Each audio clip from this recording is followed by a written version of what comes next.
Sa isang tahimik na baybayin, nakatira si Mang Isko, isang mahirap na mangingisda. Araw-araw, pumapalaot siya sakay ng kanyang maliit na bangka. Kahit gaano siya kasipag, madalas ay kaunti lang ang kanyang nahuhuli. Sapat lang para may makain ang kanyang pamilya. Madalas siyang nagdarasal habang nasa dagat. Diyos ko, bigyan niyo po sana kami ng kaunting biyaya. Hindi ko po hangad ang kayamanan, kundi ang sapat para sa aming ikabubuhay. Isang umaga, habang tahimik na lumulutang ng maliit na bangka sa kalmadong dagat, nakaupo si Mang Isko na may hawak na pamingwit. Ramdam niya ang gutom at pagod, ngunit sa kabila ng lahat, hindi siya nawawala ng pag-asa.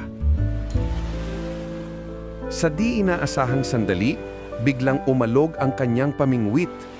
Malakas, mabigat, at tila may kakaibang hatak. Napakunot noo siya at buong lakas na hinila ang lambat. At doon niya nakita isang isdang kumikinang na tila ginto. Sa ilalim ng sikat ng araw, ang kaliskis nito ay kumukutitap na parang mga bituin sa gabi. Pag-angat niya, nagulat siya nang bumuka ang bibig ng isda at nagsalita. Mang Isko, ako'y hindi isang karaniwang nilalang. Ako'y isang isda na ginto, tagapag-ingat ng mga biyaya ng dagat. Kung ako'y iyong pakakawalan, gagantimpalaan kita ng higit pa sa iyong inaasahan. Ang puso mong mapagkumbaba ay hindi ko palalampasin. Diyos ko, nagsasalita ka? Ano bang kababalaghang ito? Ngunit kung tunay na biyaya ang iyong handog, hindi ko hahayaang mamatay ka sa aking mga kamay. Mas mahalaga ang buhay kaysa sa anumang yaman. Saglit siyang natigilan. Tinitigan niya ang gintong isda na para bang nakikiusap. Sa kabila ng kanyang pangangailangan, nanaig ang kanyang awa at kabutihan. Dahan-dahan niyang ibinaba ang isda sa dagat at nang ito'y bumalik sa tubig, kumislap ang paligid at kumalat ang tila gintong liwanag sa alon. Kinabukasan, habang papauwi si Mang Isko mula sa dagat, napansin niyang tila magaan ang kanyang bangka. Ngunit nang siya'y sumilip, halos hindi siya makapaniwala sa nakita. Puno ng sariwa at masasarap na isda ang kanyang bangka. Malalaki, kumikintab, at parang bago lang nahuli. Ang ilan ay mga uri ng isda na hindi niya pa kailanman nakita. Hindi lang iyon. Sa isang sulok ng bangka, may nakapatong na sisidlang kawayan na puno ng mga prutas. Mangga, saging, at kahit mga dalanghita na karaniwang hindi tumutubo sa kanilang bayan. Sa kanyang pagkabigla, halos mapaupo siya sa sahig ng lupa. Diyos ko, anong hiwagang ito? Ako'y isang hamak na maningisda lamang. Paano ako karapat-dapat sa ganitong biyaya? Mula noon, tuwing siya'y uuwi mula sa dagat, lagi nang may handog ang gintong isda. Minsan, sisidla ng bigas ang naghihintay sa kanyang bangka. Kung minsan na may mga baryang pilak na sapat pambayad sa utang at panggasto sa bahay. Ang kanyang asawa at mga anak ay natuwa at muling nagkaroon ng sigla ang kanilang buhay. Ang dating payat at gutom na pamilya, ngayon muling may ngiti at lakas sa bawat araw.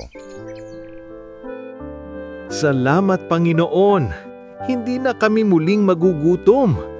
Ngunit higit sa lahat, salamat sa pagtuturo mo na ang kabutihan ay may gantimpala. Lumipas ang mga araw, naging masagana ang buhay ni Mang Isko. Hindi na sila nagugutom at unti-unti napansin ng mga tao sa baryo ang pagbabago sa kanilang pamilya. Ngunit habang kontento na si Isko sa biyayang bigay ng gintong isda, ang kanyang asawa na si Aling Marta ay nagsimulang maghangad ng higit pa. Isko, kung araw-araw ay nagbibigay ng biyaya ang isdang yon, bakit hindi natin hingin na magbigay siya ng ginto at kayamanan? Ano ba naman ang ilang isda at prutas kung makakahingi tayo ng kayamanan? Maaari na tayong lumipat sa bayan, bumili ng malaking bahay at magkaroon ng mga alila. Marta, huwag kang ganyan. Ang ipinagkakaloob sa atin ay sapat na. Hindi tayo nagugutom, hindi na tayo nagkukulang. Hindi mo ba naaalala? Ang gintong isda'y nagbigay hindi dahil sa kasakiman, kundi dahil sa awa at kabutihan. Kung hihingin natin ang higit pa, baka mawala lahat ng ito. Ngunit hindi nakinig si Aling Marta. Sa bawat araw na lumilipas, lalo siyang naging mapaghanap. Ang mga ngiti niya'y napalitan ng pagnanasa sa ginto at marangyang buhay. Isko, hangal ka kung magiging kontento ka sa konting biyayang ito. Hindi ba't sabi mo'y ayaw mo nang maghirap ang ating pamilya? Kung tunay mong mahal kami, hihigin mo sa isdang yon ang kayamanang nararapat sa atin. Natahimik si Mang Isko. Sa kanyang puso, ramdam niya ang bigat ng pangungutya at kasakiman ng kanyang asawa. Sa gabing iyon, habang nakahiga siya sa banig, halos hindi siya makatulog. Sa halip na pasasalamat, naririnig niya ang bulong ng asawa.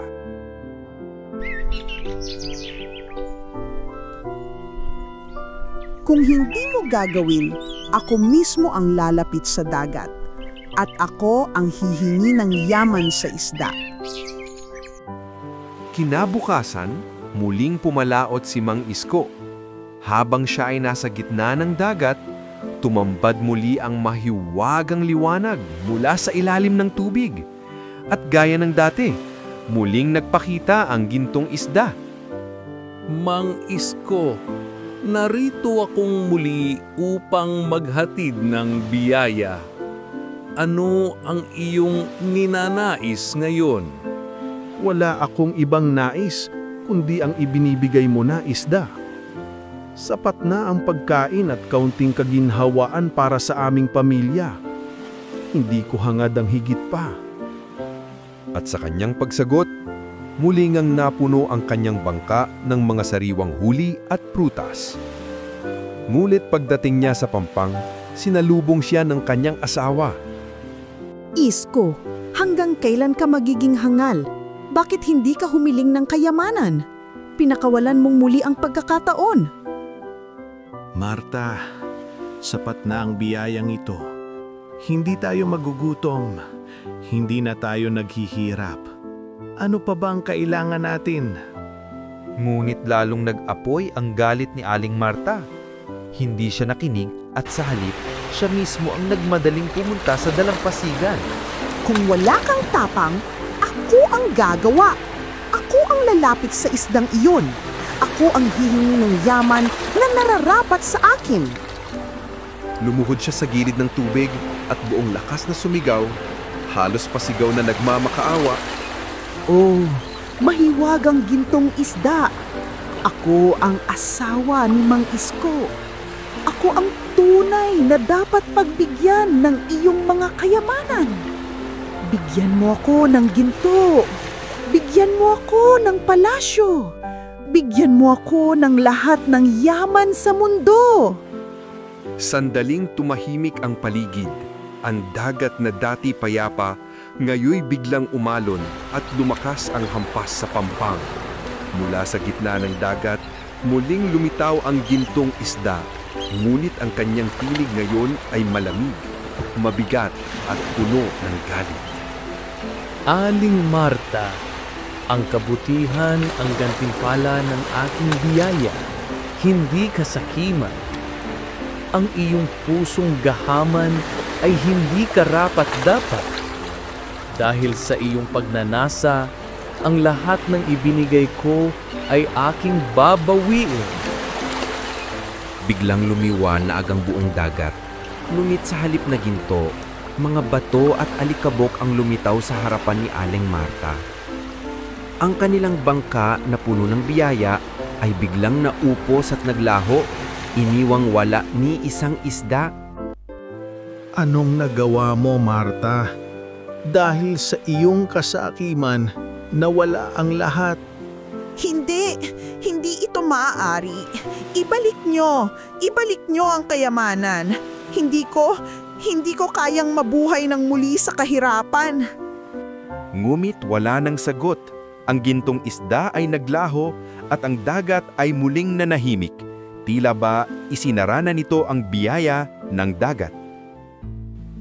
Muling bumalik sa dati ang kanilang buhay. Si Mang Iskoy muling naglayag araw-araw, ngunit ang kanyang huli kakaunti at sapat lang upang maitawid ang gutom.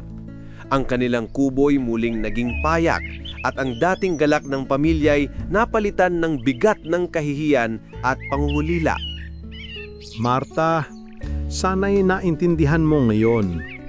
Hindi sa yaman na susukat ang kasiyahan, kundi sa pusong marunong makontento.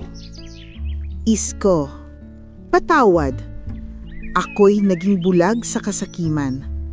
Dahil sa akin, nawala ang lahat. At mula noon, si Mang Iskoy patuloy na namuhay ng payak. Kahit wala na ang himala ng gintong isda, ang kanyang pangalan ay naging alamat sa kanilang baryo. Hindi bilang lalaking yumaman, kundi bilang lalaking marunong magpasalamat sa maliit na biyaya at hindi sumuko kahit sa gitna ng pagkatalo. Samantala, si Aling Marta ay natutong tanggapin ang kahirapan ng may kababaang loob. Ang kanyang mga luhay nagsilbing alaala ng kasakimang nagbura sa biyayang minsan nilang tinamasa. Aral ng kwento. Ang kasakiman ay parang apoy. Kapag hinayaan mong lamunin ang iyong puso, sisirain nito ang lahat. Ngunit ang tunay na kayamanan ay nasa pusong marunong magpasalamat at sa pag-ibig ng pamilya na hindi matitinag.